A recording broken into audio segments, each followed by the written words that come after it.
HarlequinAudio is proud to bring you Claim and Protect by Rhenna Morgan. Performed by John Lane. Chapter 1. Any bar owner in Dallas's Deep Ellum district would be tickled shitless with a light crowd on a dreary October weeknight.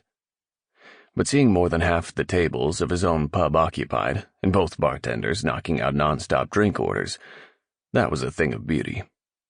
Not too shabby for a college dropout. But then if there was one thing Trevor Raines had learned from his brothers in the last 10 years, it was that the right focus and a little ingenuity made anything attainable. Beside him, Jace Kennedy leaned into the Brotherhood's reserved table and motioned with scotch in hand at Trevor's newest waitress across the room. "That one's a hustler." Trevor followed his gaze in time to witness said hustler sidle up to one of the oversized corner booths with a drink-laden tray balanced on one palm. She was a little thing, 5'1" at best, and couldn't weigh more than $1.20 sopping wet, but she had a smoking, curvy body to go with her girl-next-door charm, a combination he'd known right away would be a hit with a man. Normally, that kind of combo would have made hiring her a no-brainer, even with her lack of experience. But for some reason, the idea of men hitting on Natalie Jordan non-stop had tweaked him hard enough he damn near turned her down. "Just hired her a few weeks ago," he said. "Basically told me she'd be the best waitress I ever had if I gave her a chance." It had been the desperation behind her vow that had tipped the scales and made him offer the position. So far, she'd made good on her claim.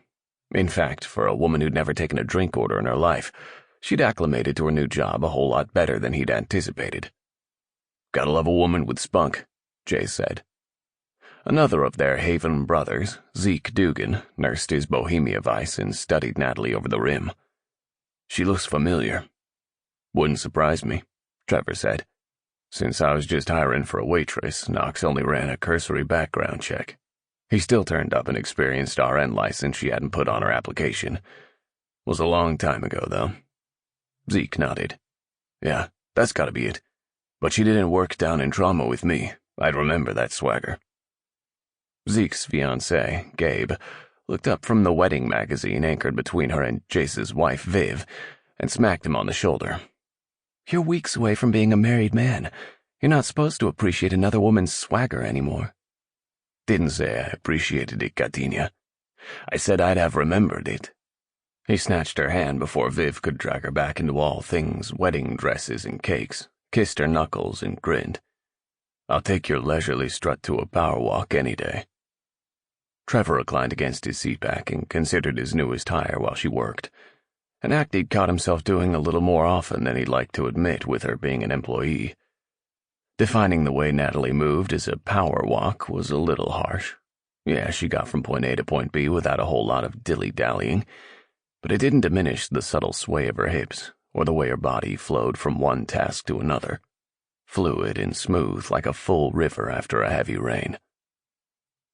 Done with handing out drinks, Natalie wove through her section, eyes sharp and checking for needed refills.